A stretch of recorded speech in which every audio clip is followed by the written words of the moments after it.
Hello everyone, and welcome back to the Crime Whisper. I know many of you use these stories to help unwind or drift off to sleep. So before we begin, let's take a moment. If you're listening from anywhere in the world, drop a comment and let me know where you're tuning in from.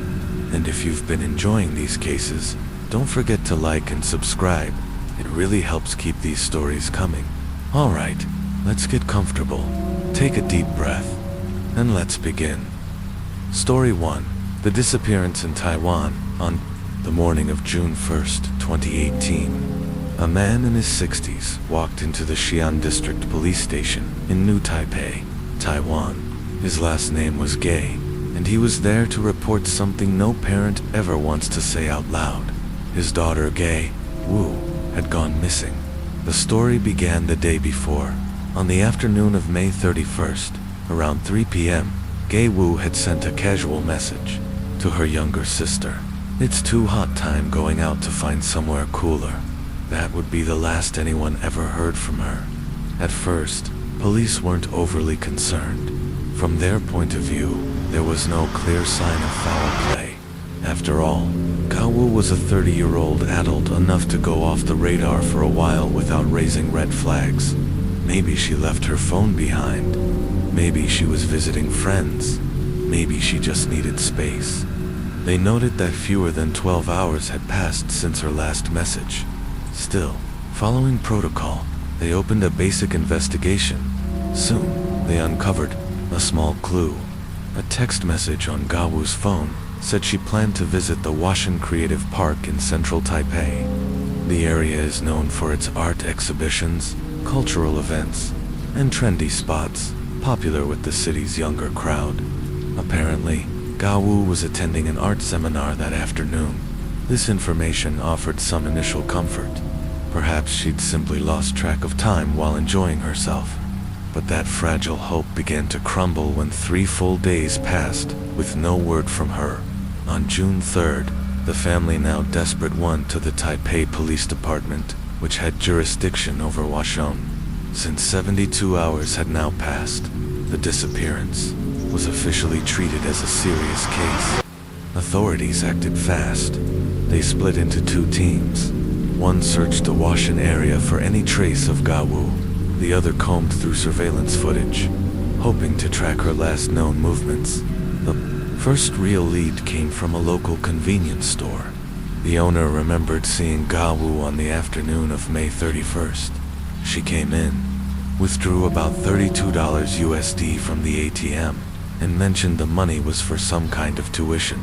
The store owner said Gay Wu seemed completely normal. Nothing appeared wrong. Others in the area also recalled seeing her that day, so it was clear she had reached Washan. But beyond that, things became murky. Investigators looked into all the art seminars held that day. Strangely, not a single organizer remembered seeing her.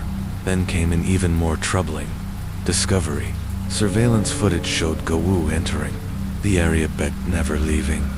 There was no sign of her in any of the exit videos. This left police with 2 deeply unsettling possibilities. Either she was still somewhere inside Washan, hidden, lost, or worse, or someone had managed to remove her from the area without being seen. Both scenarios were disturbing, and both posed major challenges to investigators. As the search expanded, police began to focus on her personal life. They wondered if mental health or emotional stress could be involved. Who was Gay Wu? She was intelligent, sensitive, and passionate about geography and Taiwanese cultural history. She had volunteered in earthquake relief efforts and often posted thoughtful reflections online. But as detectives read deeper into her social media posts, they uncovered a portrait of quiet suffering. In one post, she recalled an incident from college. Her wallet was stolen, and she had to ask her father for help. Instead of offering support, he scolded her. After graduation, things got harder. She struggled to find steady work, and her posts reflected mounting anxiety. One entry read, "Taipei feels like a monstrous city. Every morning I wake up and I just want to cry. There's a voice inside me screaming to run away from here." She eventually returned to her hometown, hoping for a fresh start. But even there, she faced hostility and bullying at her new job. Feeling isolated and overwhelmed, she eventually quit. It was becoming clear that Gawu had been dealing with immense internal pressure. This line of inquiry led police to consider a psychological break or voluntary disappearance. But those theories would soon be put to the test. Gawu's younger sister, her closest confidant, quickly shut down the idea that her sister may have taken her own life or run away. She told police firmly, "Yes, my sister had been through tough times in the past, but those days were behind her."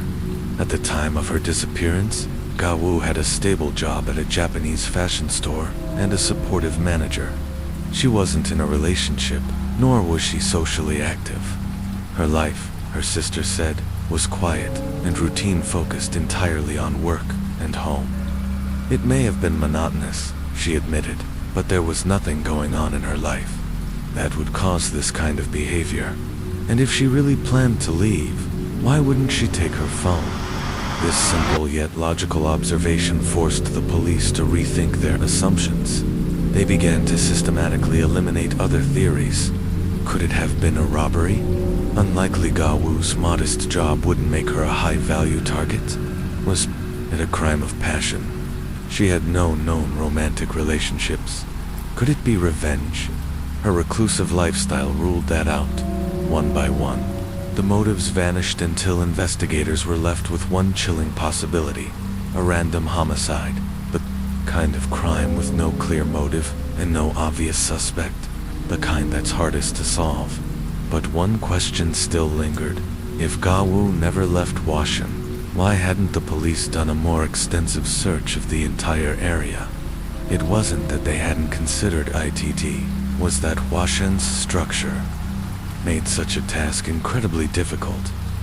You see, Washan Creative Park isn't just an ordinary public space. It's a sprawling complexa haven for artists, performers, and creators of all types. From theater groups and painters to filmmakers and sculptors, the area thrives on free expression and artistic independence. In 2016, part of the area was designated the 120 Prairie Autonomous Zone, an artist-run initiative meant to break free from traditional media, space, and ideology. The name Prairie came to symbolize a place ungoverned by convention, and being an autonomous zone meant that unless absolutely necessary, the government typically refrained from intervening. So, while the police wanted to conduct a thorough search, the area's complex layout, along with its quasi-independent status, made things complicated. Frustrated by slow progress, Gawu's family decided to act. They hired a well-known search specialist named Chen Shinju, who arrived with a highly trained search dog team. Among his team was a standout dogling, Yeeling, known for her incredible scent tracking ability. Nicknamed Star Dog by the rescue team, Ling Yeeling had an impressive reputation, but expectations were tempered. Heavy rainfall in Taipei during the days following Jawu's disappearance had likely washed away crucial scent trails. For the first 5 hours, Ling Yeeling found nothing. Then suddenly something changed as the team approached a remote corner of the creative park. The dog became visibly agitated. Her behavior shifted dramatically as alert, tail rigid. She pulled forward with determination and stopped in front of a small wooden structure known as Yeti Chang. Then she began barking, loudly, relentlessly. Alarmed by her reaction, police followed her into the house. Inside, her excitement only intensified. She sniffed and barked with increasing urgency. Then came the most telling sign. She jumped onto the bed in one of the rooms and refused to move, clinging to it as if it were her own. It was a clear indication Gawu had likely been there, and she had probably slept on that very bed. The owner of the wooden house was a man named Chen Ba-Chin. When questioned, Chen appeared calm, even confused. He claimed not to know Gawu, insisting he hadn't seen anyone matching her description recently. Legally, the dog's reaction alone wasn't enough for a search warrant. When Chen's relaxed, cooperative demeanor gave no immediate grounds for suspicion. Still, something didn't feel right. The investigators had seen enough criminal behavior to trust their instincts. They quietly launched a background investigation into Chen Bachin. What they found was troubling. The house Sherry Chang wasn't just a rustic home. It was actually an archery club. Chen, who claimed to be a member of Taiwan's indigenous Sedic tribe, presented himself as an archery instructor. Then came a breakthrough. On May 19, 2018, just under 2 weeks before she vanished, Gawu had contacted Chen through Facebook. She had expressed an interest in indigenous culture and arranged to meet him for an interview and a hands-on archery lesson. This made everything clearer. That art seminar Gawu mentioned in her final text wasn't a formal event at Washanet, was likely this meeting with Chen. The money she withdrew from the ATM, probably to pay for the archery session. So why had Chen lied? Why claim he didn't know her? The inconsistencies in his story began to pile up. Then came a chilling twist. On June 2nd, one day after Gawu's disappearance, her sister was checking her phone left at home and accidentally sent a group message. Chen, who was one of the contacts in Gawu's phone, received the message. What he did next raised serious alarms. Rather than ignore it or dismiss it as a wrong number, he immediately called Gawu's phone. He said, "Where have you gone? Your sister is looking for you." This simple sentence seemed innocent, but investigators heard something more. It hinted that Chen already knew she was missing, too. Experienced detectives, this sudden outreach reeked of panic. A man trying to cover his tracks. Their suspicions deepened, and what they discovered next would shatter any illusions about Chen's identity. He wasn't a quiet, artistic indigenous teacher. In reality, he was a former cadet at the Air Force Academy. After leaving the academy, he drifted, becoming a chronic liar and wandering con man. The confession and the horror unfolds. It turned out that Chen Buchin's archery lessons were less about cultural heritage and more a last attempt to earn money. The whole image he presented of being an indigenous instructor from the Sedic tribe was carefully crafted. A disguise, a mystique, a lie. His personal life was equally deceptive and disturbing. Though married with children, Chen was chronically unfaithful. One woman, furious and betrayed, even took to social media, claiming Chen had pretended to be single, gotten her pregnant, and then abandoned her without a second thought. As police uncovered more of Chen's past, they grew increasingly convinced Gawu had fallen into a predator's trap to build a stronger case. Investigators returned to Yeti Chang, this time with Gawu's younger sister in tow. The idea was simple. A confrontation might shake something loose. Chen remained calm, at first too calm. During questioning, he even strolled nearby, leisurely eating stinky tofu. His demeanor so relaxed that the officers momentarily questioned if they had the wrong man after all. But then, everything changed. As Gawu's sister looked around the interior of the wooden house, her eyes suddenly froze. There, on the table, was her sister's laptop. The realization hit like a thunderclap. This wasn't circumstantial. This wasn't a guess. Chen had lied, and now there was proof.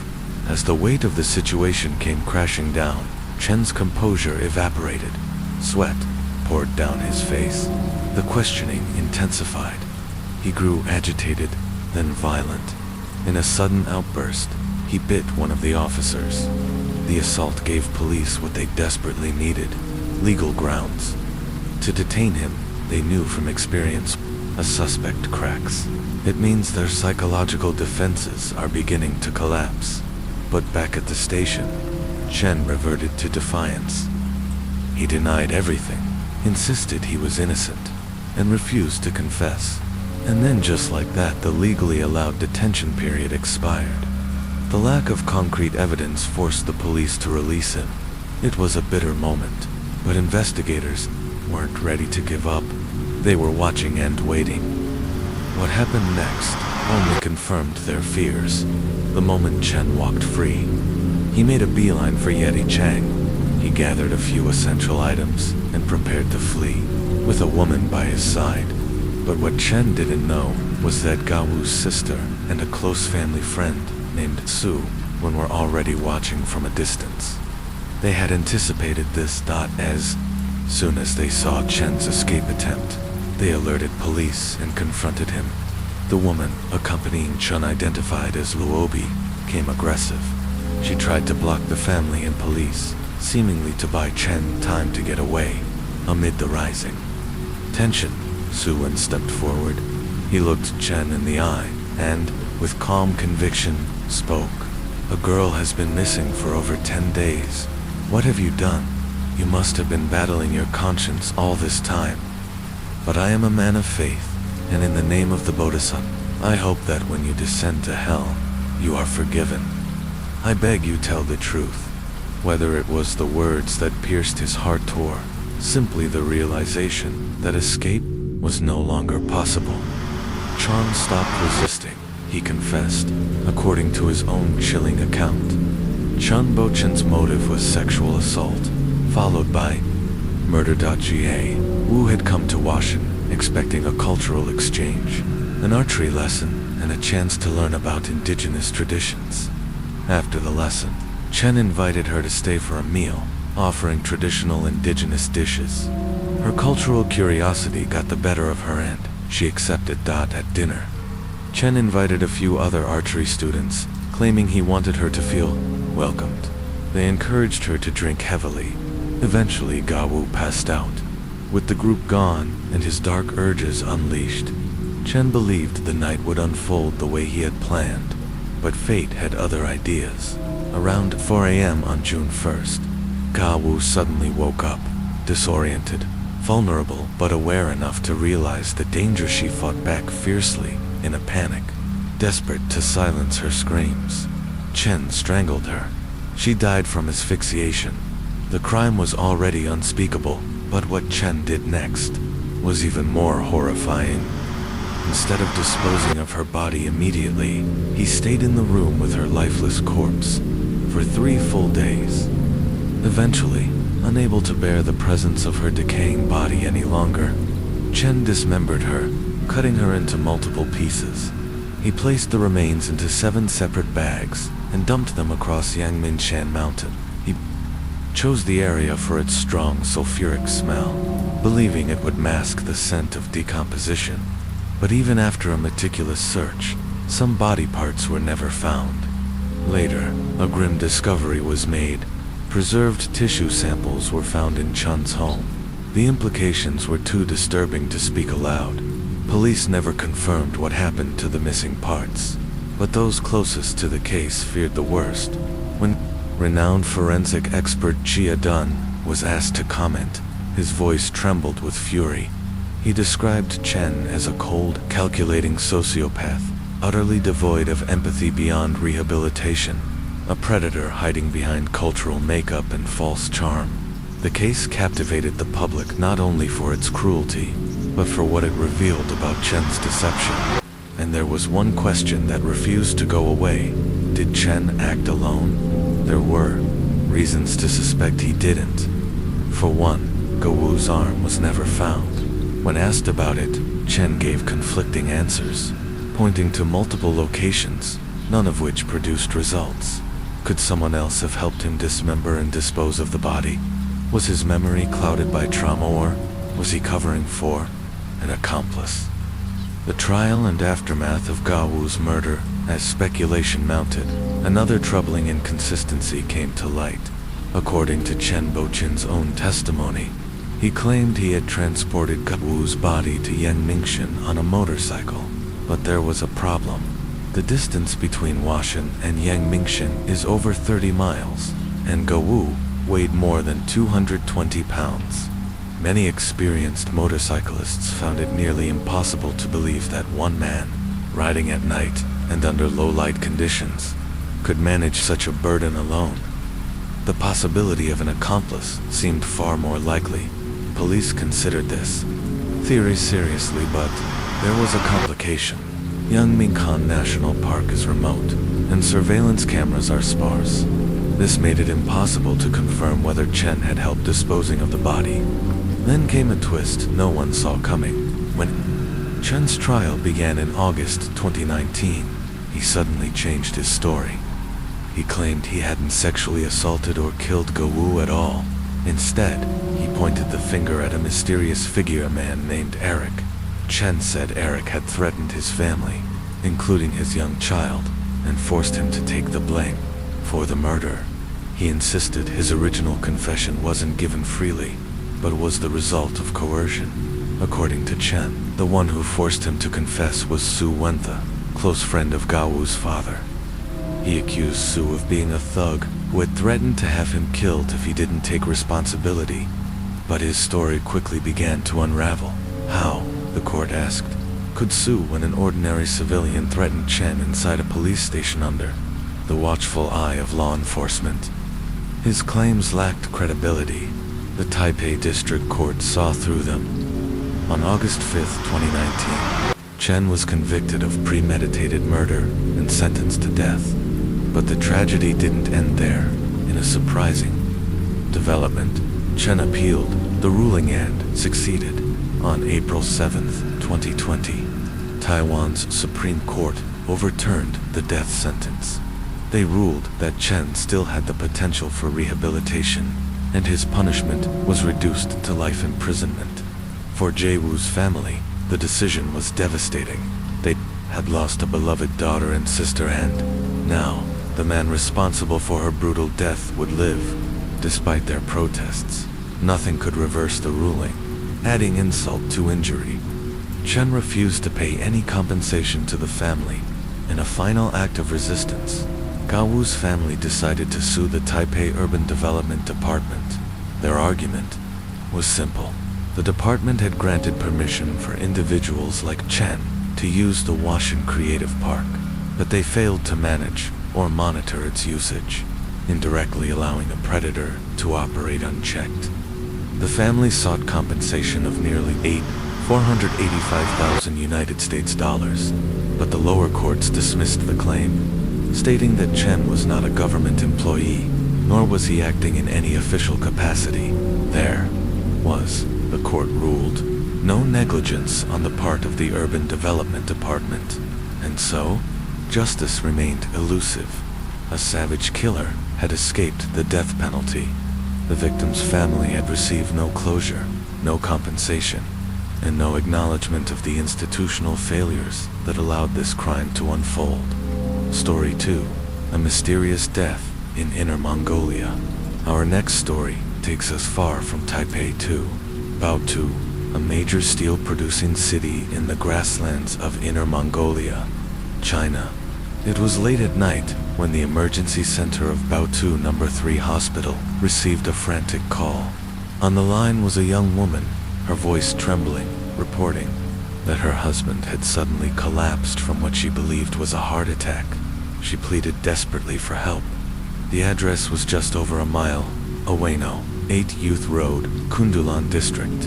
Within 5 minutes, an ambulance arrived, but when the medical team examined the man, a middle-aged businessman, they found it was too late. He was already dead. As doctors began the paperwork for the death certificate, Dr. Zheng Shaya, a seasoned physician, noticed something disturbing. When she lifted the man's shirt to examine him, she found bruises all over his body, not the marks of a heart attack but injuries consistent with blunt force trauma. Still, the man's wife insisted it had been a sudden collapse, a heart failure. Something didn't add up. Dr. Zheng, unsettled, reported the suspicious death to authorities. That same evening, police from the Kundulan district, major crimes unit arrived at the apartment. The scene was unnerving. The body had already been dressed in funeral clothes, and funeral home workers were preparing to transport him for cremation, less than an hour after his death had been declared. Why the rush?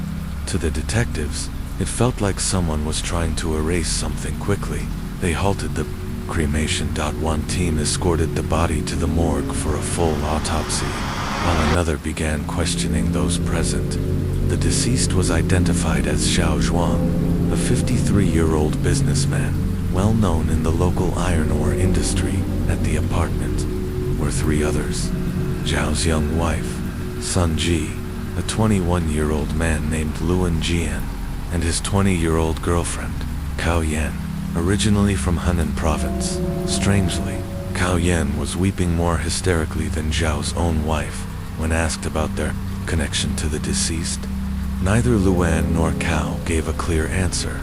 Why were a middle-aged married couple and two young lovers all together in this small apartment? What tied them to the death? At the station, detectives began interrogations. Soon, Luan Jian broke down. He confessed. He had killed Xiao Zhuang, but not out of hatred or for money. He said he had done it to protect his girlfriend. That afternoon, Luan claimed he had arrived at Cao Yan's apartment only to find Xiao sexually assaulting her.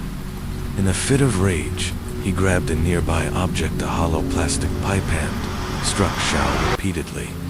He said he only meant to stop him, not to kill him. But Xiao was frail, and the blows proved fatal. Kou Yan's statement matched her boyfriend's. She told police she had met Xiao 2 months earlier. He was a client from her work as an insurance agent. From the beginning, he had been inappropriate, making advances, offering her money, promising her an easier life. She had tolerated him, hoping to close lucrative insurance deals. But on the evening of June 1st, 2013, Xiao crossed the line. He came to her apartment, bringing food and liquor, and insisted she drink with him. Once she was intoxicated, he took advantage of her. That's when Luan arrived. He intervened, demanded Xiao pay compensation. What was meant to be a warning turned into a death. But the story didn't end there. To support their version of events, Luan and Cao provided police with a handwritten note. The note, they claimed, had been signed by Zhao himself just before the confrontation escalated. Story 2. The Iron Tycoon and the Hidden Camera. Welcome back to the Crime Whisper. Tonight, we take you to the gritty heart of Baotou, Inner Mongolia city forged in steel and shadow. It was a quiet evening in June 2013 when the emergency line at Baotou's No. 3 hospital rang. On the other end, a young woman's voice trembled with panic. Her husband, she said, had collapsed from a sudden heart attack. She begged for immediate help. The address she gave: No. 8 Youth Road, in the rundown Kun district, just over a mile from the hospital. Within minutes, paramedics arrived, but it was already too late. The man, middle-aged and motionless, was pronounced dead. It should have ended there. Another unfortunate cardiac case. But as Dr. Zhang Xia lifted his shirt during routine checks, her eyes widened. What she found wasn't typical of a heart attack. His body was bruised, severely. Blunt force trauma, evident along his torso, shoulders, and arms. Marks that raised a red flag. And yet, the young woman, his wife, insisted he'd simply collapsed while walking down the stairs. Dr. Zhang wasn't convinced. She alerted the authorities. The man who died too soon, the deceased, was quickly identified: Xiao Zhuang, 53, a prominent figure in the local iron ore business. Xiao was wealthy, connected, and feared. But in that old, dim apartment, it wasn't wealth that surrounded him, it was secrets. Besides Zhao's wife, 2 others were present: a young man named Luan Jian and his girlfriend, Cao Yan. Neither seemed related to Zhao, yet Cao wept louder than the wife herself. Why? Were they all here, in this small rental unit? The funeral home had already been called, and Zhao's body was dressed in burial clothing less than an hour after his death. A little too fast, a little too convenient. Police halted the cremation, secured the apartment, and took all 3 people in for questioning. A story of rage and lust at the station.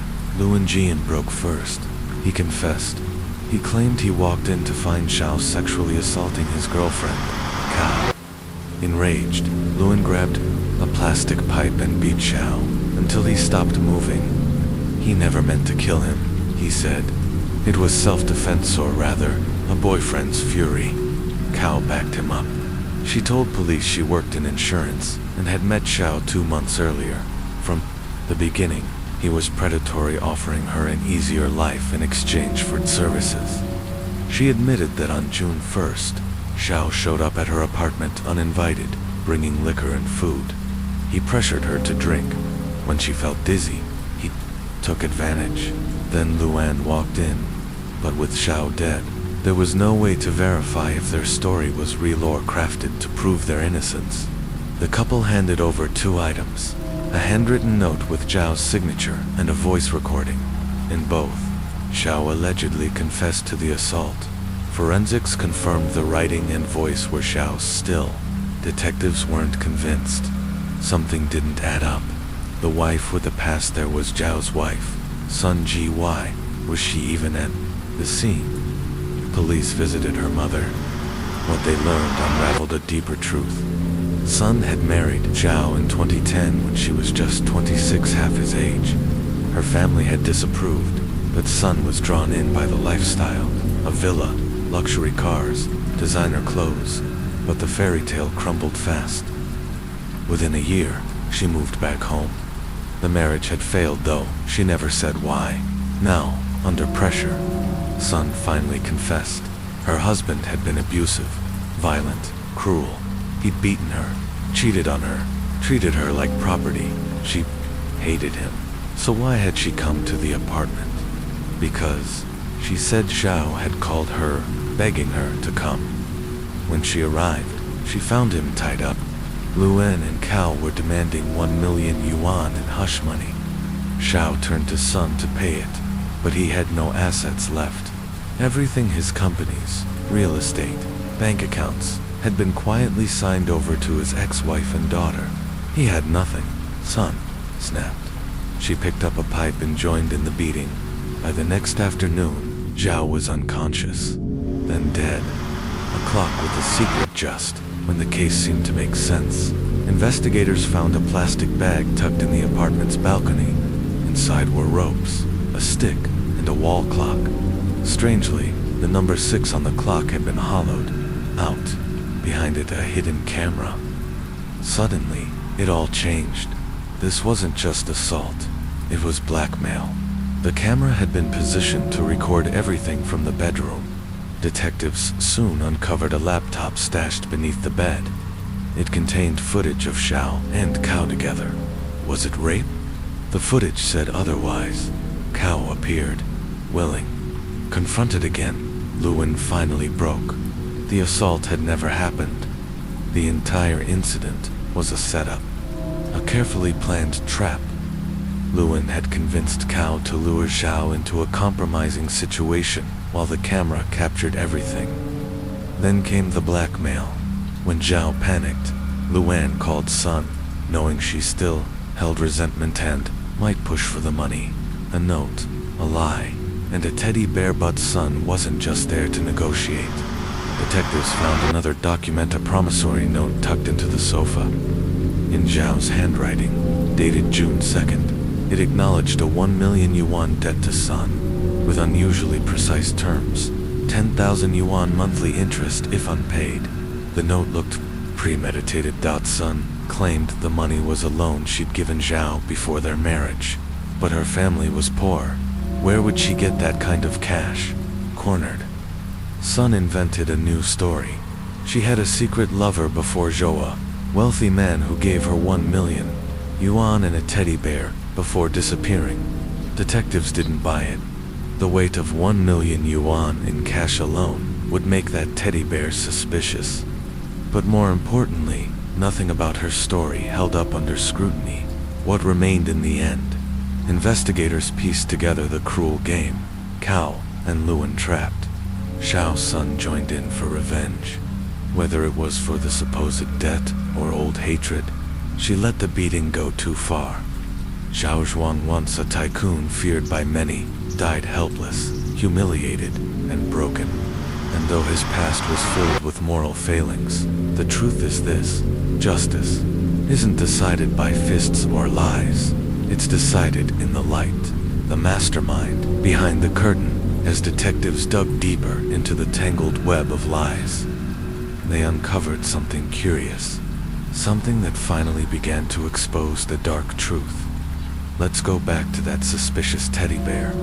According to Sun, the 1 million yuan she claimed to have lent Xiao before their marriage came from an ex-lover, who, before leaving town, stuffed the entire amount in cash inside a teddy bear. That's over 22 pounds of currency, roughly 10 kilograms. How could Sun have possibly carried such a heavy stuffed toy home without anyone noticing? This bizarre claim raised alarm bells. The Baotu police were now convinced Sun was hiding something far more sinister. So they widened the scope of their investigation. They spoke again to both families, the victims and the suspects, and heard two completely different stories. Sun's mother claimed her daughter had to lower herself to marry Zhao due to his wealth. But Zhao's sister painted a different picture entirely. Sun, she insisted, had never truly loved Xiao. She said that from day one. Sun never lifted a finger in the household, never even cooked for her husband. She claimed the marriage was nothing more than a calculated move for money. And then she added something that turned the case on its head.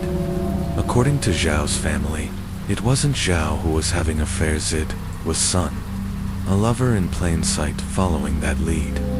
Police examined Sun's phone and found not just contact with Lu, one of the original suspects in Zhao's murder, but a message that broke the case wide open.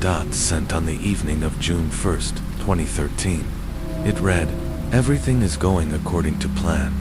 Just say he took advantage of you, and remember to save the video." This single text exposed everything. Sun wasn't a passive bystander in a domestic tragedy. She was the architect.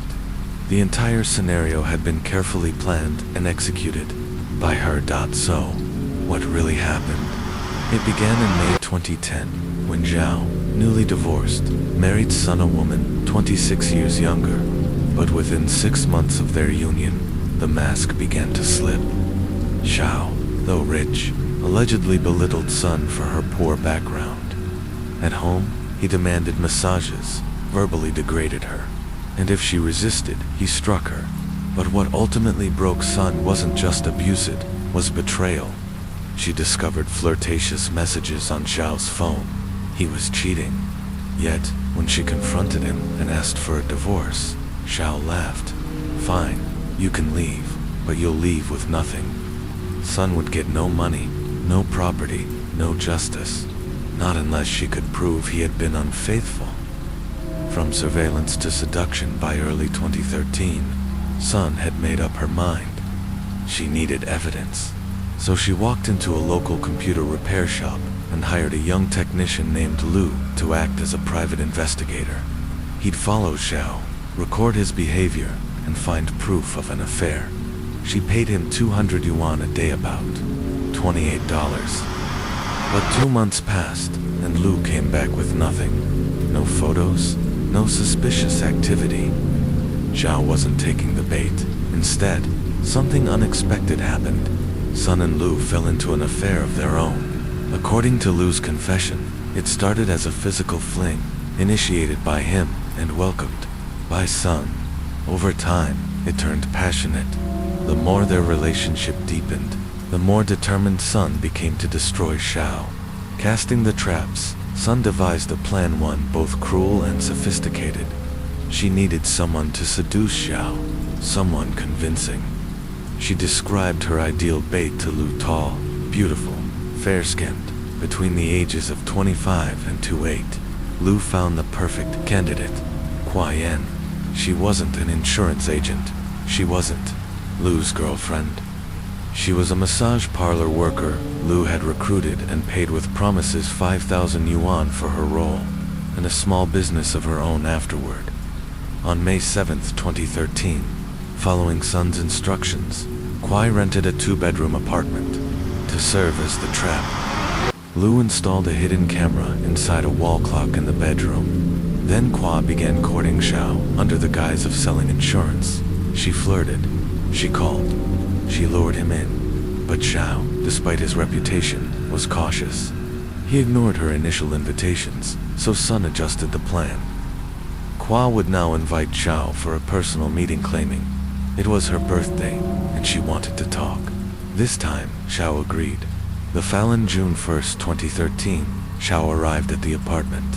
He drank, he flirted, and eventually, he became intimate with Kwa exactly as planned. The moment they were finished, Lou burst in, pretending to be Kwa's outraged boyfriend, and then, in walked Sun posing as Zhao's concerned wife, who had received a mysterious call and came to help. Now, the real performance began. Lou demanded compensation. Zhao resisted. Sun forced him to write a confession, then another, then record a verbal one. Each time, Zhao stalled. He wrote slowly. He made spelling errors on purpose. He even blew his nose on the paper. Sun was furious. She lost her patience. She began beating Xiao. Lou joined in. What began as a scam spiraled into a nightmare. For over 40 hours between the evening of June 1st and the afternoon of June 3rd, Xiao was held, humiliated, and beaten. His body was broken, and finally, it gave out. He died in that apartment, surrounded by people who once claimed to be family. A murder masked as justice the scam had gone too far. The video evidence intended to blackmail Zhao became useless. Now, there was a body, and with it, the panic began. Sun and Lou fabricated the story about Xiao falling down the stairs. Kwa played the weeping victim, and for a while, it might have worked. But they left behind one thing, the wall clock. Inside it, a camera captured the truth, not just Xiao's actions, but theirs. In the end, this wasn't a crime of passion. It was premeditated. It was cold, calculated, and carefully constructed over months by a woman who felt cornered and a lover willing to help her destroy the man who wronged her. But it raises a difficult question. Was Sun a monster, or just a woman pushed too far? In the eyes of the law, that distinction makes all the difference, until the afternoon of June 3rd. Xiao was kept without food or water, enduring constant, brutal beatings. By the time Sun and Lou realized the gravity of the situation, it was far too late. Xiao had slipped into a critical condition beyond saving. Faced with mounting and irrefutable evidence, all three suspects finally broke down and confessed. Sun Ji and Lu Jian were identified as the chief conspirators, while Qiu Yan was charged as an accomplice. All were indicted for intentional homicide and extortion, facing serious legal consequences. Ironically, the hidden camera originally intended as a blackmail tool ended up being the very piece of evidence that unraveled their scheme. It was a fatal miscalculation none of them had anticipated. This case was a masterclass in manipulation and deceit.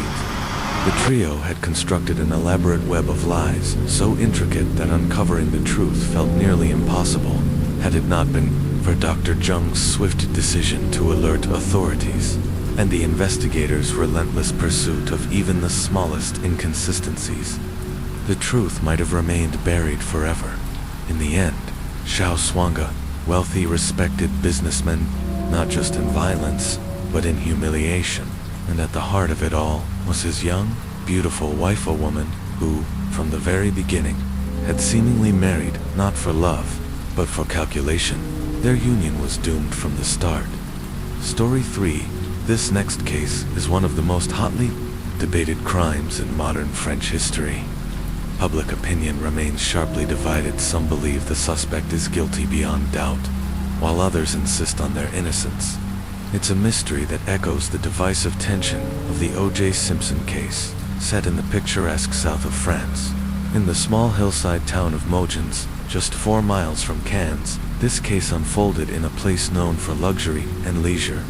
Perched on the western slope of town, sat a magnificent 3-story villa, white gray walls, red-tiled roof, a dream home nestled among olive trees.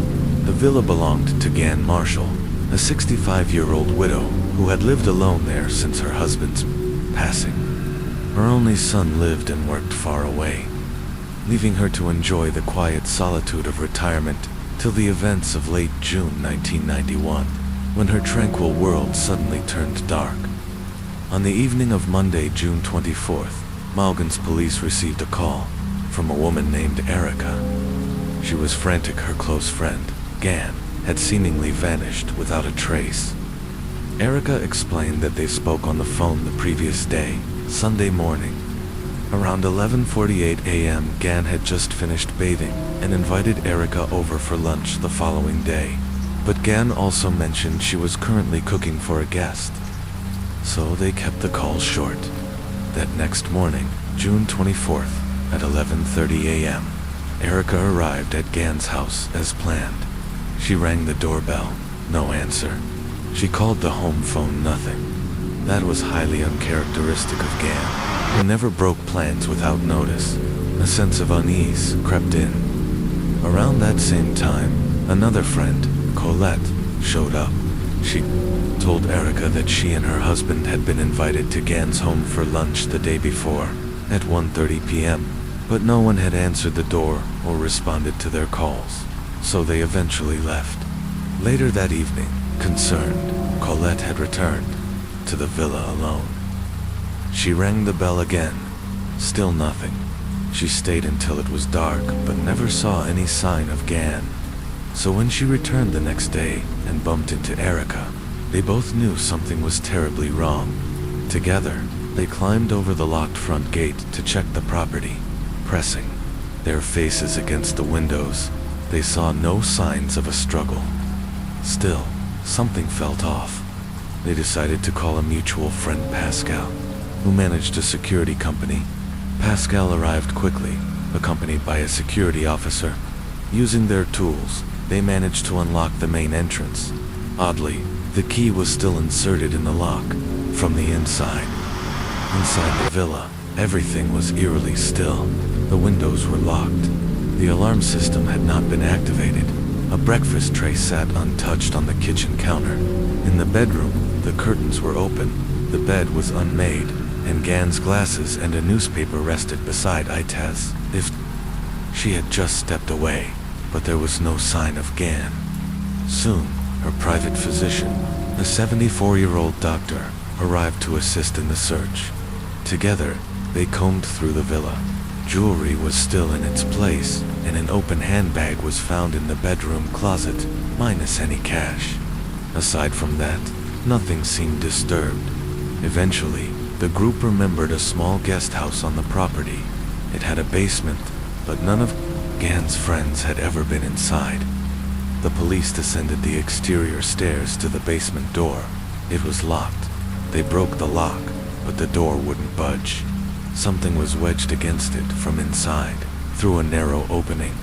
An officer reached in and discovered a folding bed pushed tightly against the door. A metal pipe and wooden plank were also jammed into the space, intentionally barricading the entrance.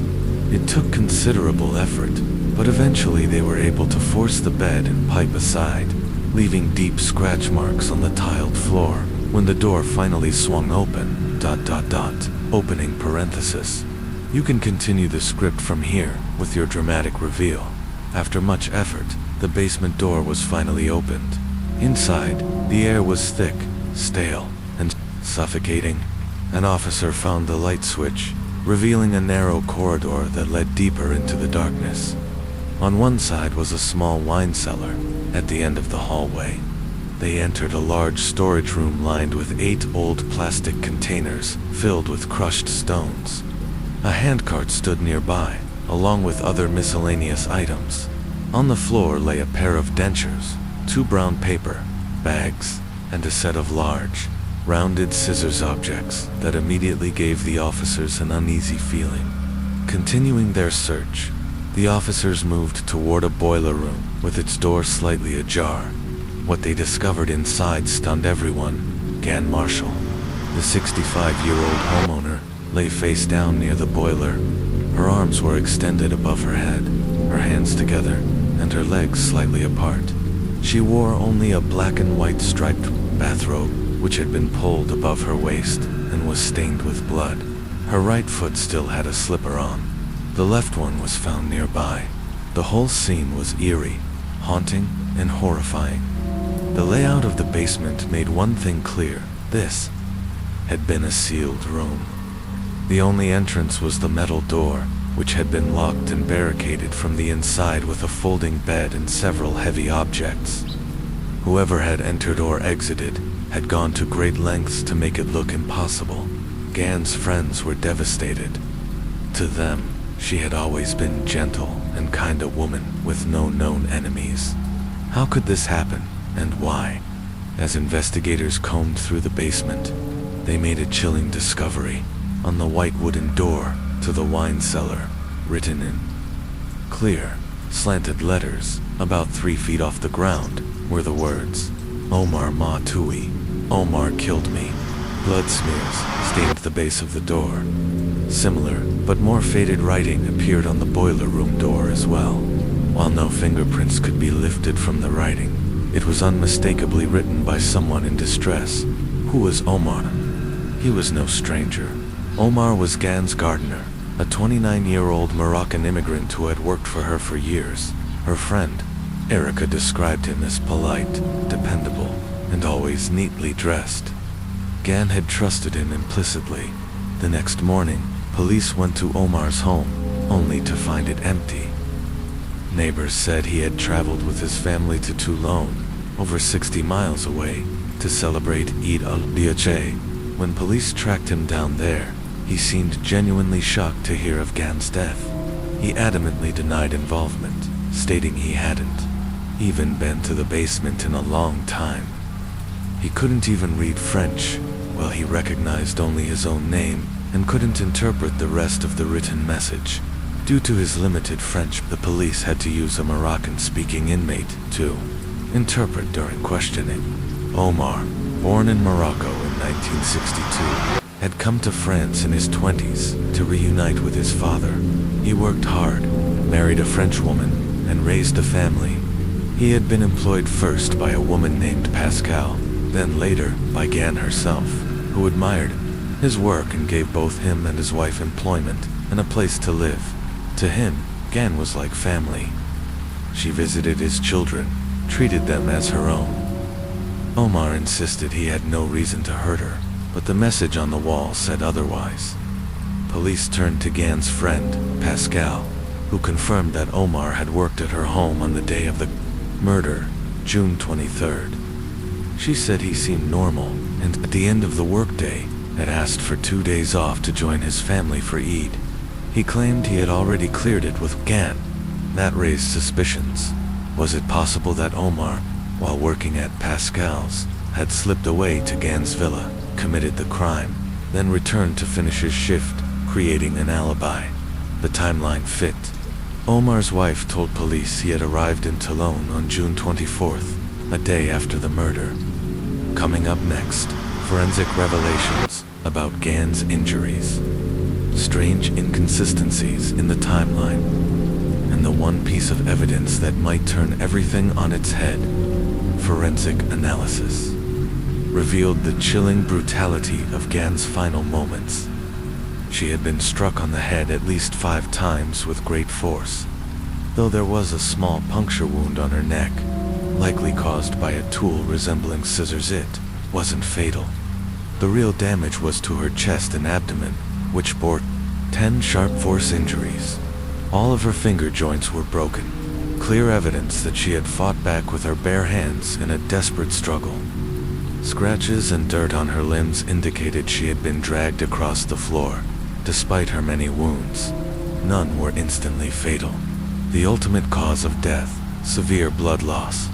Experts placed the time of death between 12 o'clock and 1:30 p.m. on June 23rd. DNA tests confirmed the blood and the dentures found in the basement all belonged to Gan. But due to the limited forensic technology of the early 1990s, no other DNA profiles were recovered from the scene. The nature of the crime led police to believe this was a deliberate act of murder, committed by someone with intense hostility toward the victim. Yet, oddly, the killer's actions appeared clumsy and unsophisticated, suggesting it may have been their first violent act. The biggest contradiction lay in the suspect himself. Omar had worked faithfully for Gan for years. She treated his children with affection and had supported his family. There was no known motive for him to commit such a savage crime. Additionally, both his alibi and timeline made the situation murky. From noon to 1:30 p.m. on June 23rd, during the suspected time of death, Omar was reportedly working at another employer's house.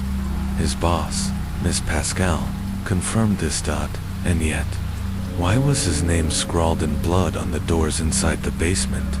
The crime scene presented as a sealed room. The only access point was the heavy metal door, which had been barricaded from the inside with a folding bed, a metal pipe, and a wooden plank. To investigators, there appeared to be only two possibilities.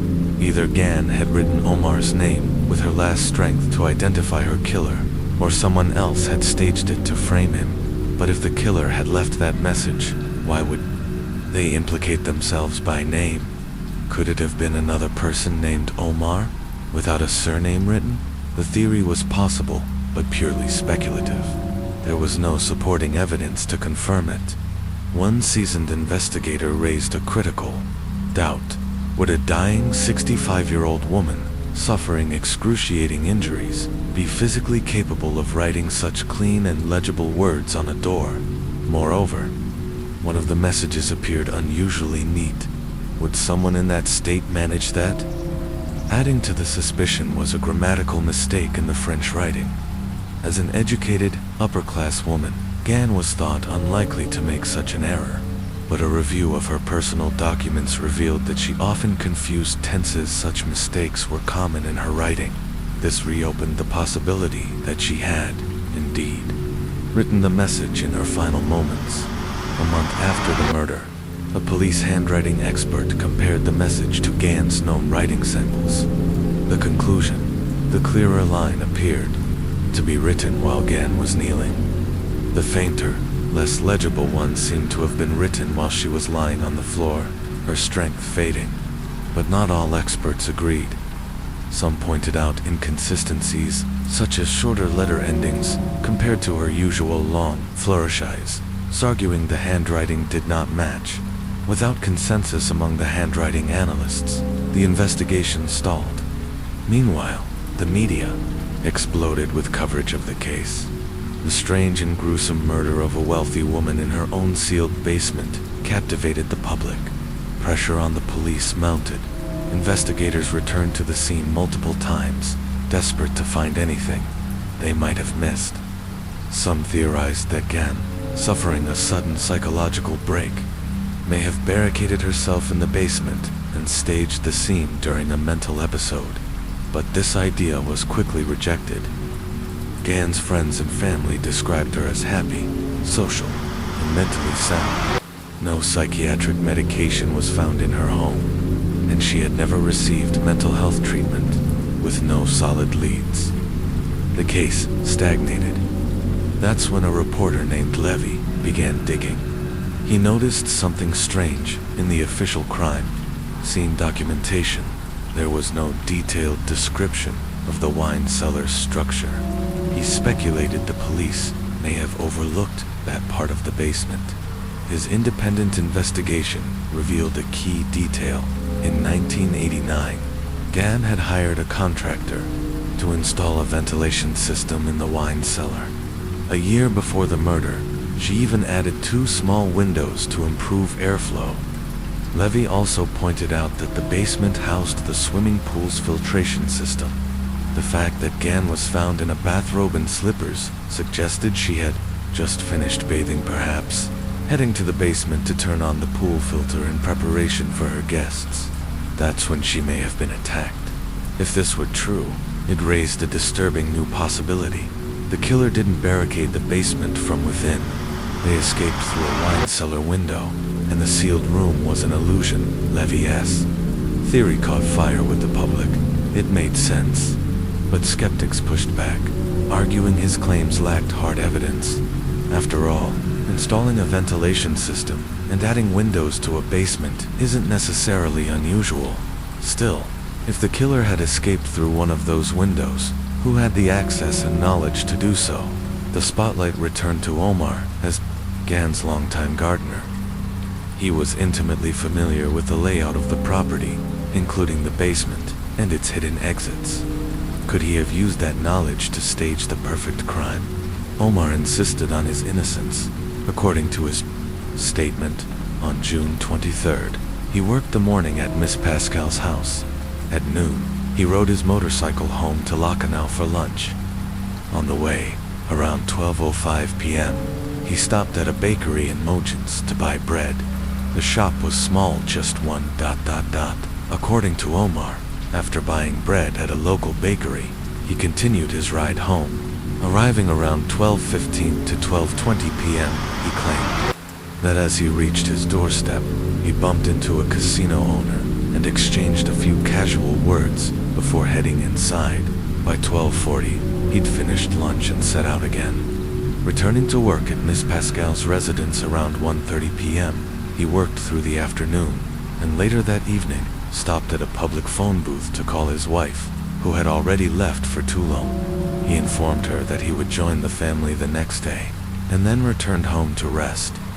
To verify Omar's alibi, the police visited the bakery. The owner pulled up the log for June 23rd and confirmed that more than one staff member had been on duty that day. However, when questioned, none of the employees remembered seeing Omar. This raised suspicions that he might have fabricated that part of his story.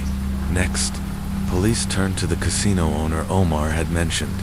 According to the owner, he'd spent that afternoon shopping for groceries with his wife and a friend between 12:15 and 12:25 p.m.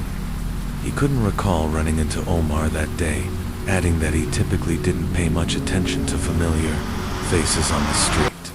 Complicating matters, Omar had failed to mention that the casino owner's wife was present. Another inconsistency.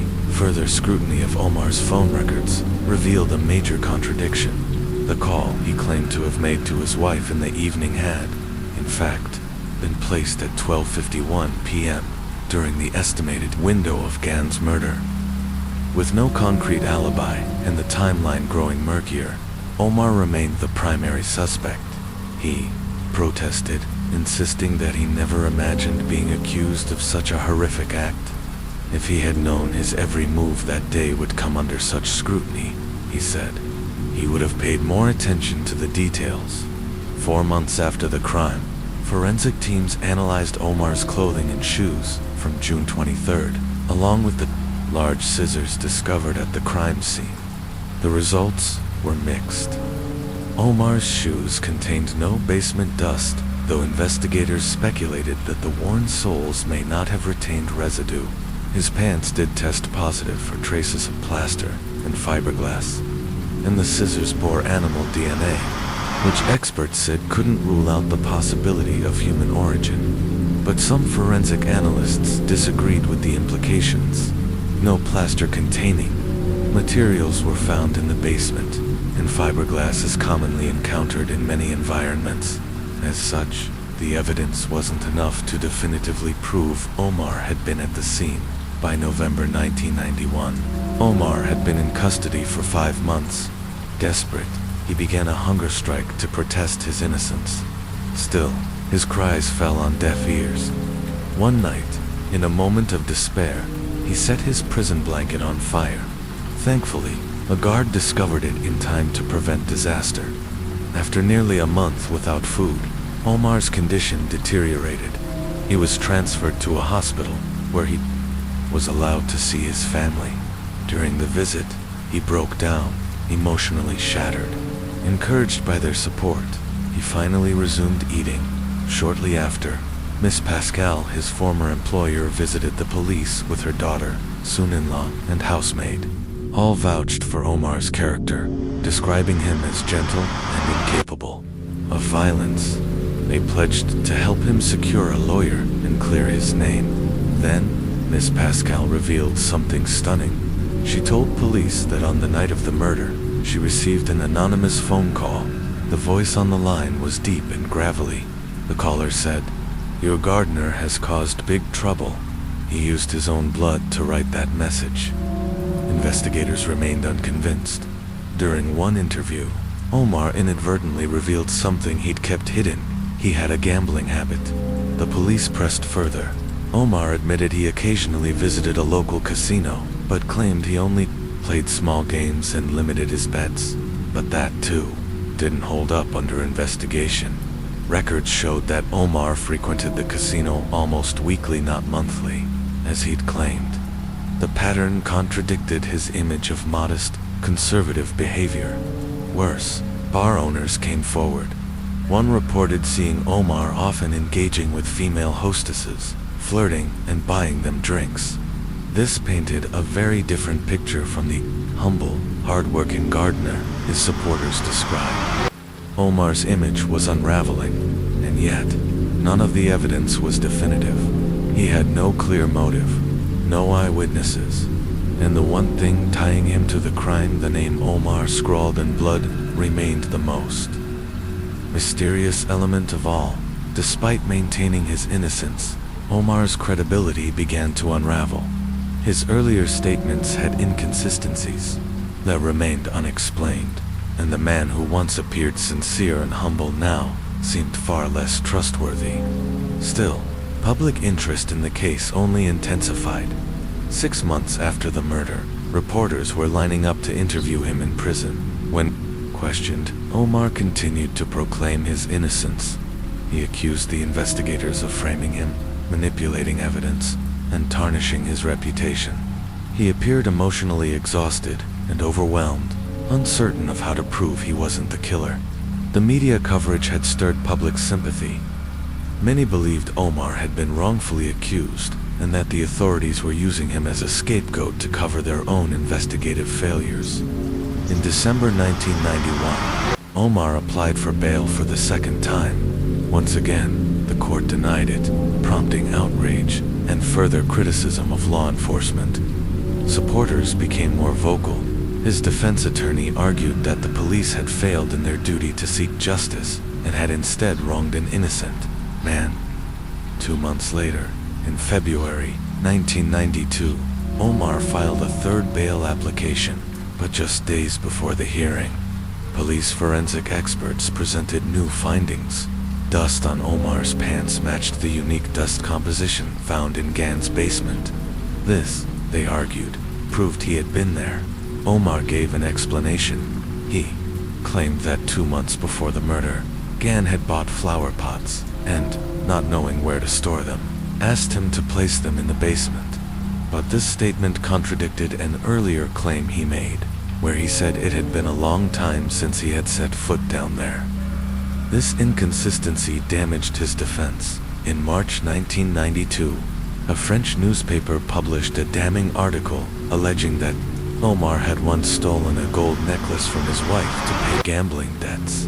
According to the article, in May 1990, a man named Redad sold a necklace to a local jeweler, and that name was suspiciously similar to Omar's surname, Redad. Police questioned him about the allegation. Omar firmly denied it.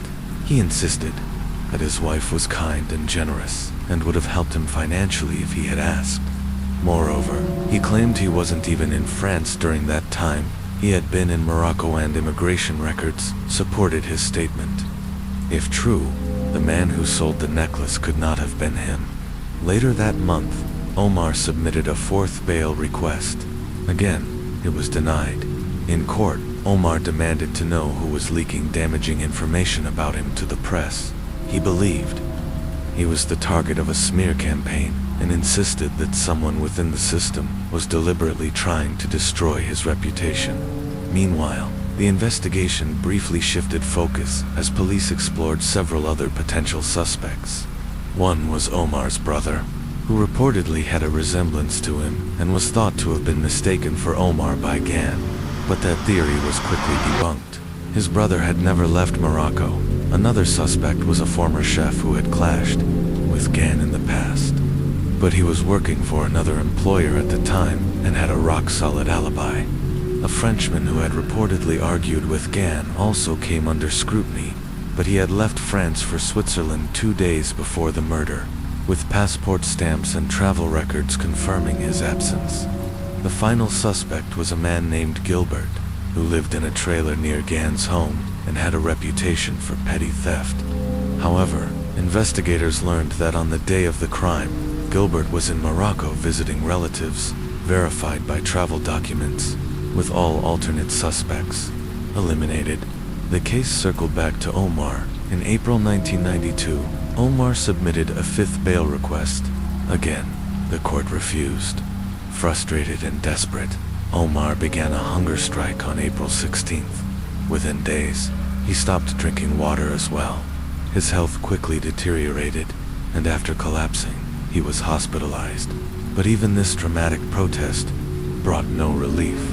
2 months later, a judge visited him in the hospital, not with good news, but to inform him that his detention would be extended by another year. The announcement shattered Omar. His physical and emotional state worsened. His defense lawyer, increasingly concerned, questioned whether this suffering was being inflicted on an innocent man. He argued that there was still no direct evidence linking Omar to the crime. After nearly a month without food, Omar abandoned the hunger strike, realizing it had achieved nothing. In March 1993, he was transferred to a prison in Nice. There, he was placed in solitary confinement for special prisoners. His new cell was appalling filthy walls, a clogged toilet, and inhumane conditions. Hopeless and filled with rage, Omar took a drastic step. He concealed a razor blade in a piece of bread and swallowed it. He immediately informed the guards, but they ignored him at first until he collapsed in pain. He was rushed to the hospital and survived. Once stabilized, he resumed his protests.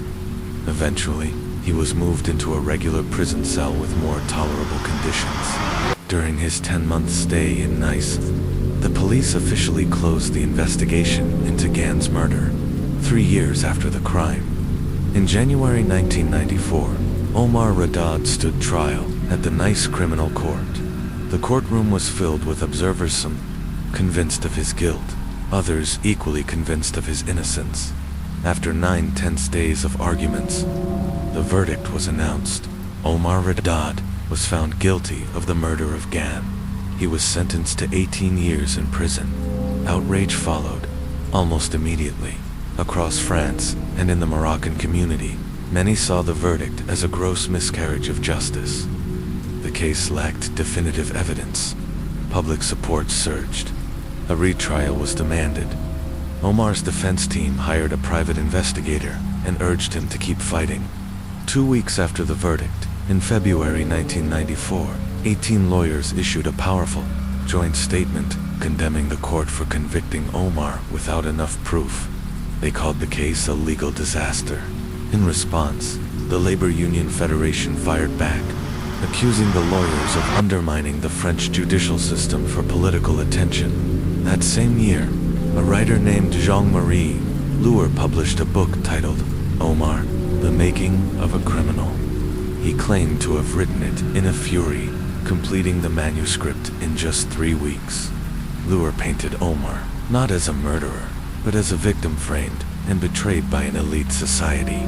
He hinted at hidden political interference and noted that Gann's brother-in-law was a powerful figure in the marble industry. Could he have used his influence to manipulate the outcome? Gann's family didn't take the accusations lightly. They sued Loehr for defamation. The court ruled in their favor. Loehr was ordered to publicly apologize and pay damages, as the judge found he had presented no evidence to support his claims. Later that year, another writer, Jacques Vergès, released a book titled Omar Matou, History of a Crime. He denounced the entire investigation as flawed and racially biased. One reader, an ordinary woman living in Muros, contacted Vergès after reading the book.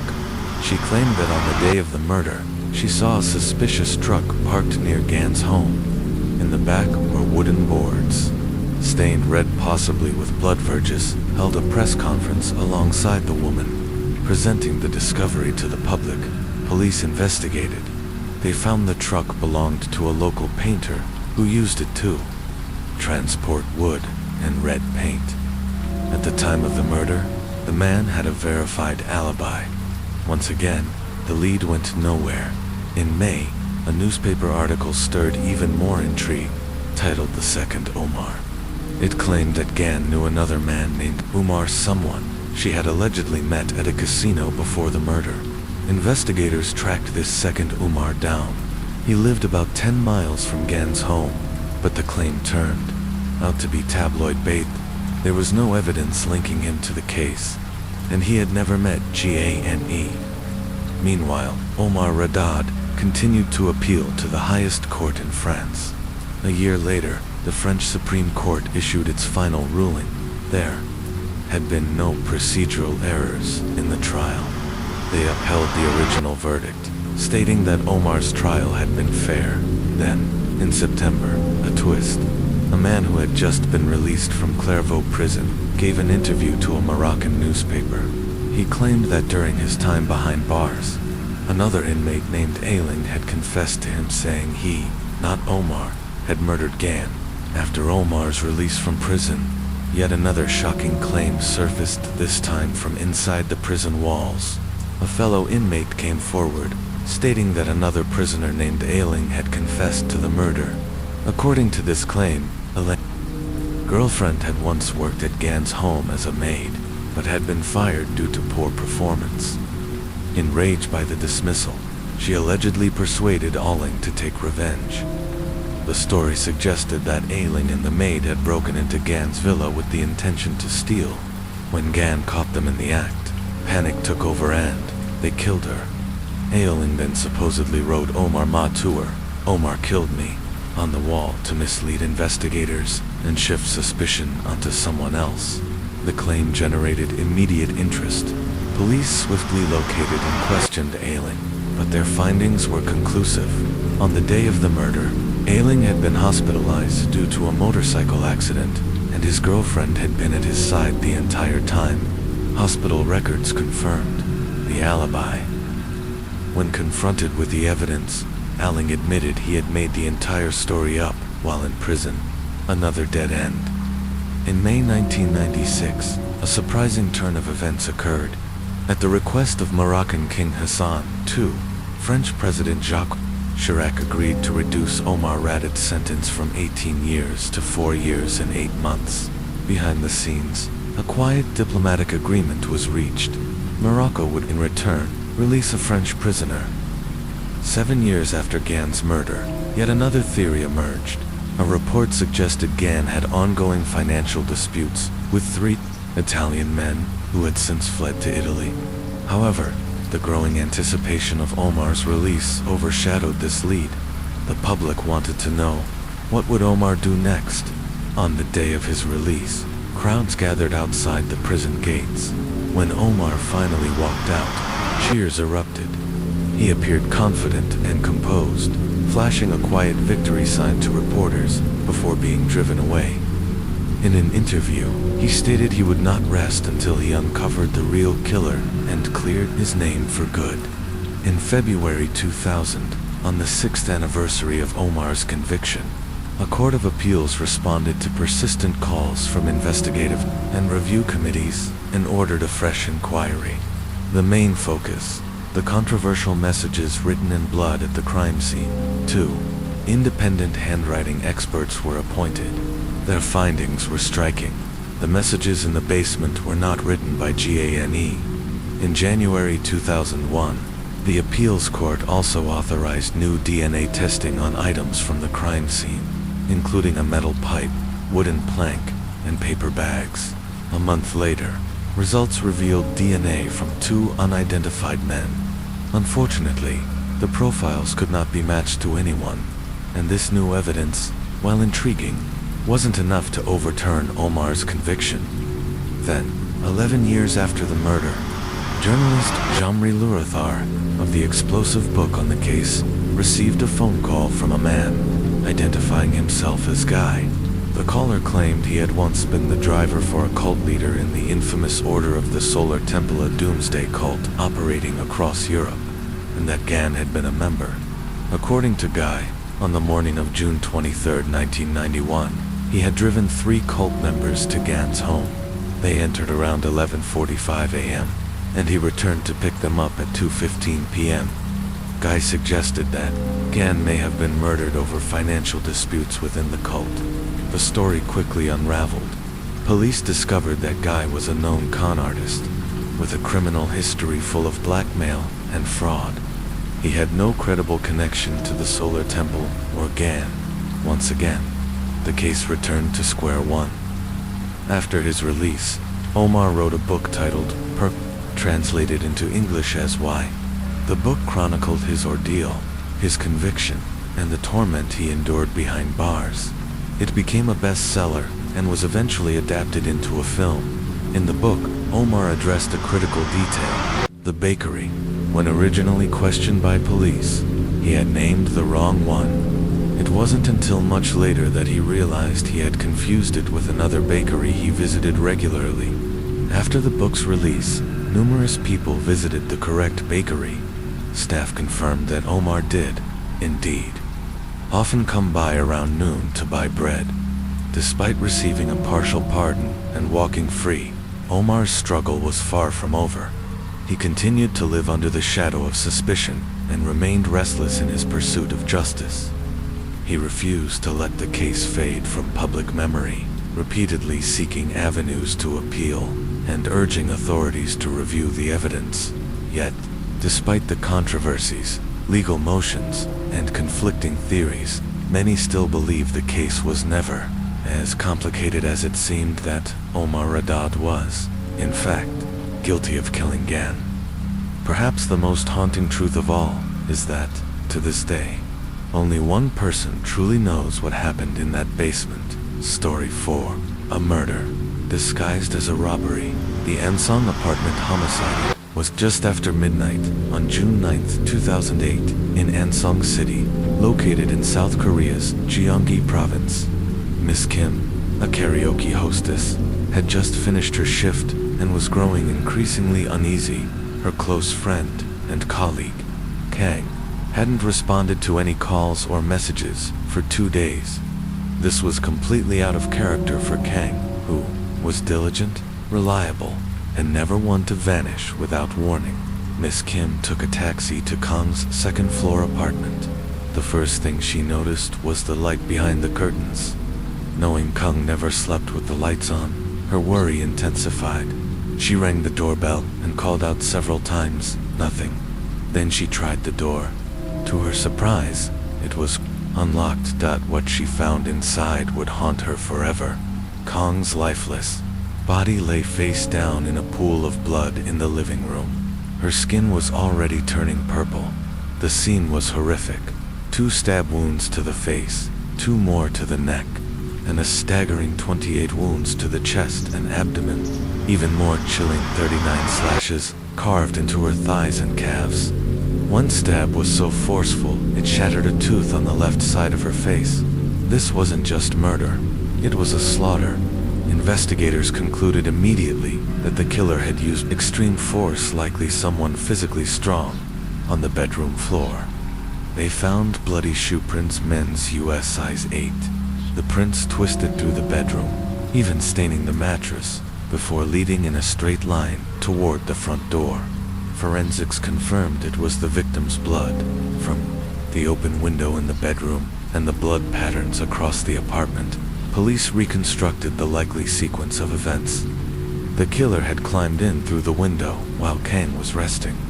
In panic, she had tried to flee, opening the bedroom door and running toward the living room, where she was ultimately overtaken and brutally murdered. The killer then exited through the front door. At first glance, the crime scene seemed to suggest a burglary. Drawers were open, closets disturbed, and cash was missing from Kang's wallet. But when police took a closer look, something didn't add up. The ransacking was sloppy and unconvincing. Clothes in the closets remained mostly folded. Only a few items were messily tossed on the floor. The wallet was missing some cash, yet it was left behind, along with savings books and additional money stored in a drawer. Kong's jewelry, still worn on her body, had been untouched. This wasn't a robbery. It was a murder made to look like one. The killer's clean exit, ignoring the living room drawers, entirely pointed to a deliberate, targeted attack. The extreme number of stab wounds suggested deep, personal rage. Investigators believed the killer wasn't just someone who knew Kong, they hated her, but without any fingerprints, foreign DNA, or even security cameras in the area, tracking down the killer would prove incredibly difficult. Detectives began interviewing those closest to the victim, building a profile of Kong's life. She was a divorced woman in her 40s, living alone in her apartment.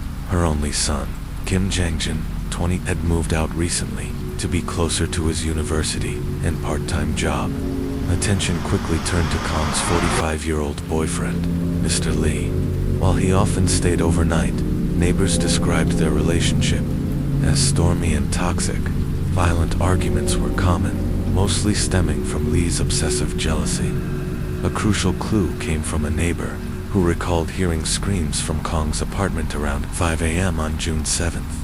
It was dismissed at the time. Neighbors were used to their shouting matches, but forensics later confirmed this was likely the exact time of death, 2.5 days before the body was discovered. The timeline matched. Police interviewed Kong's son.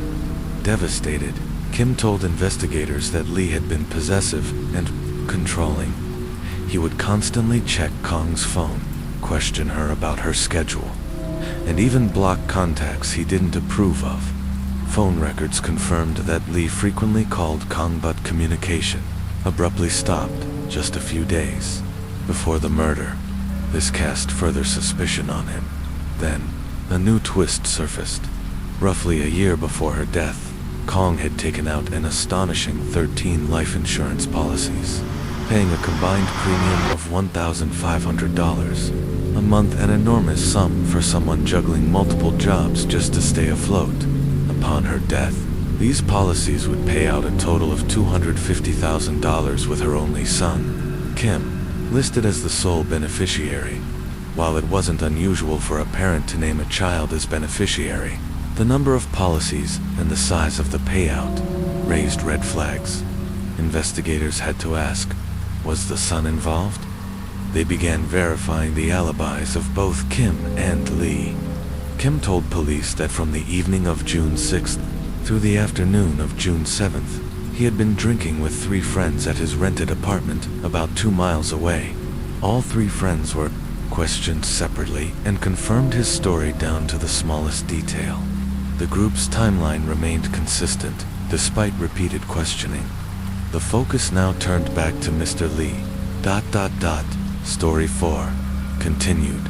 The betrayal behind the bloodstains worsened when Kang became seriously ill, needing regular treatment that kept her from holding a stable job. With no financial support and unable to work, she was forced to make an unbearable choice. She placed her young son in an orphanage. She could only visit him occasionally. It would be 15 long years before Kong's health improved enough for her to secure stable employment and bring her son home. They lived together for 2 years before Kim moved out to be closer to his university and part-time job. But that long separation had left its mark. Guilt weighed heavily on Kong, guilt that she hadn't been there during his childhood, guilt that he had grown up in an institution instead of by her side. Those life insurance policies, investigators believed, were her way of trying to secure his future, to make up for what she couldn't give him before. Friends confirmed this sentiment. Kang often expressed remorse over the pain her son endured. She worked herself to the bone, juggling 2 jobs, embroidering crafts during the day and working as a karaoke hostess at night, just to pay the steep insurance premiums. Even though Kim earned some money himself, Kang insisted on paying his tuition and covering most of his living expenses. Despite the touching bond, the size of the potential payout, around $250,000, meant police couldn't completely rule Kim out. He remained a person of interest, but so did Mr. Lee, the jealous boyfriend. Lee was cleared when investigators reviewed security footage, confirming he had returned home on the evening of June 6th and didn't leave again until the following morning, eliminating him from suspicion. Another important detail also helped rule out both Lee and Kim. The bloody footprints found at the scene were size 8s, while both men wore size 9.5. Then police found something that reignited the case, a small but fresh bloodstain near the apartment's front door handle. Crucially, this blood wasn't Kong's. It suggested the killer had injured themselves during the attack. Testing revealed the blood was type O, which didn't match either Lee or Kim, with Lee's alibi confirmed on video. Attention turned back to Kim.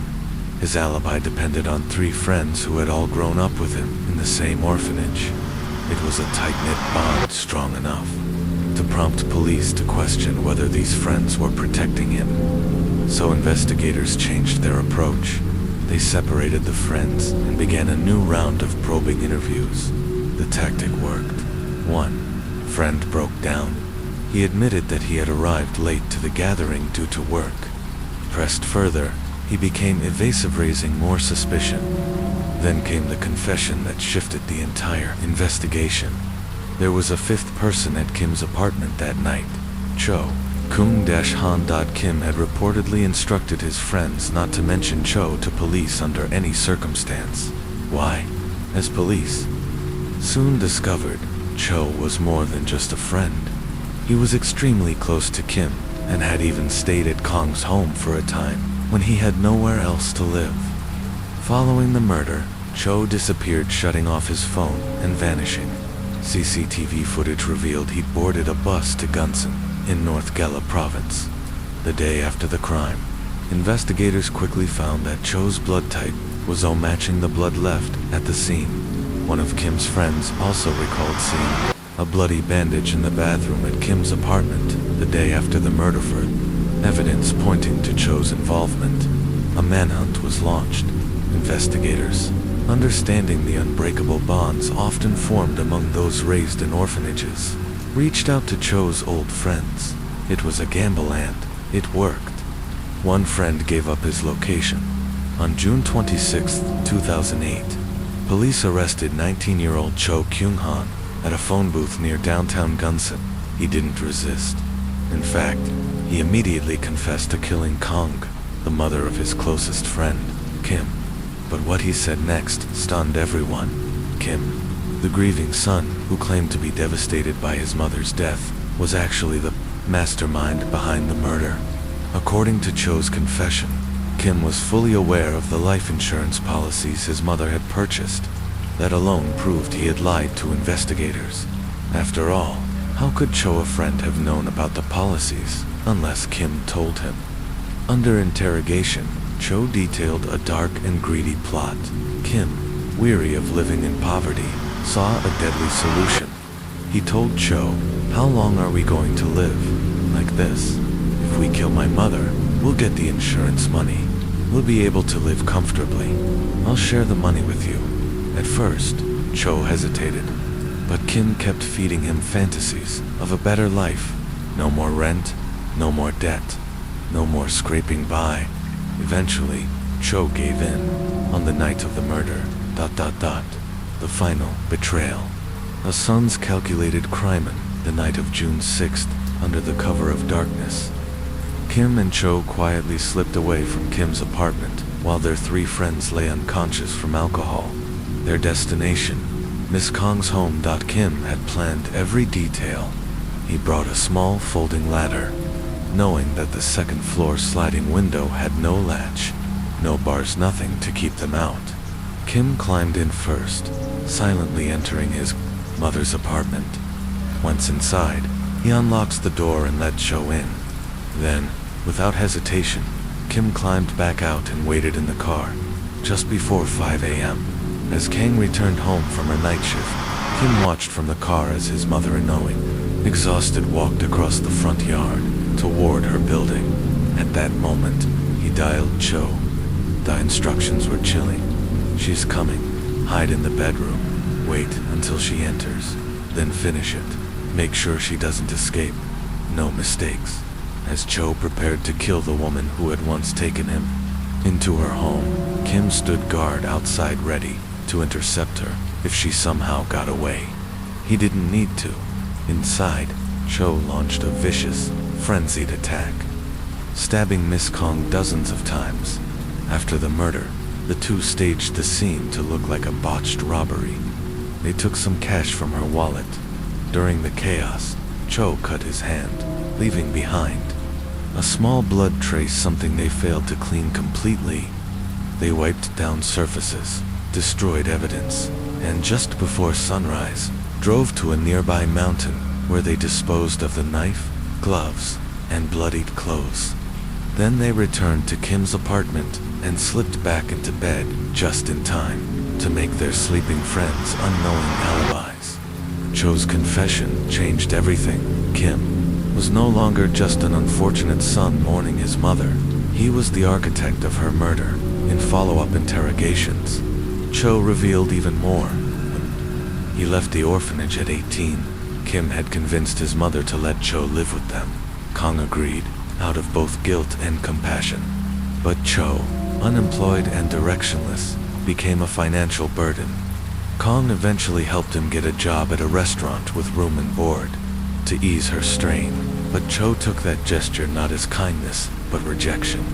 Resentment festered, and when Kim proposed they kill his mother for insurance money, Cho, driven by anger and the promise of wealth, agreed without hesitation.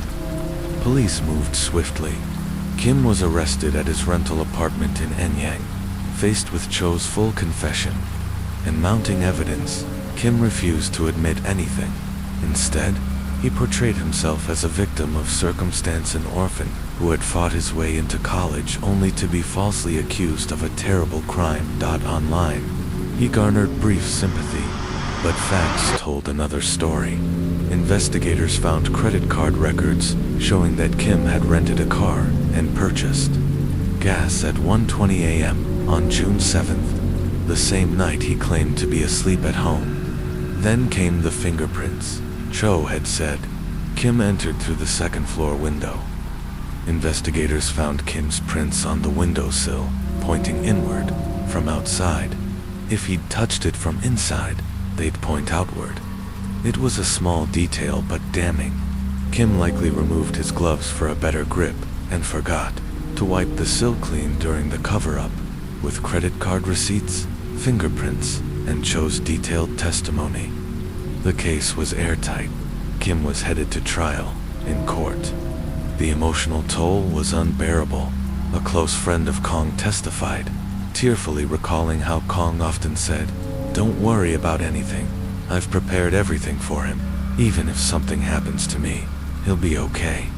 She worked every waking hour to support her son's education. Even after he moved out, she still paid his rent. She had sacrificed everything only to be repaid in blood. Cho, in court, broke down sobbing as he described the murder. He showed guilt and remorse. But Kim remained cold, unmoved, indifferent. When asked about seeing his mother's body while staging the robbery, he replied, "I wasn't thinking about anything. I just wanted to finish quickly and get out." And when questioned about Cho's excessive stabbing, he said, "I didn't tell him to stab her that many times.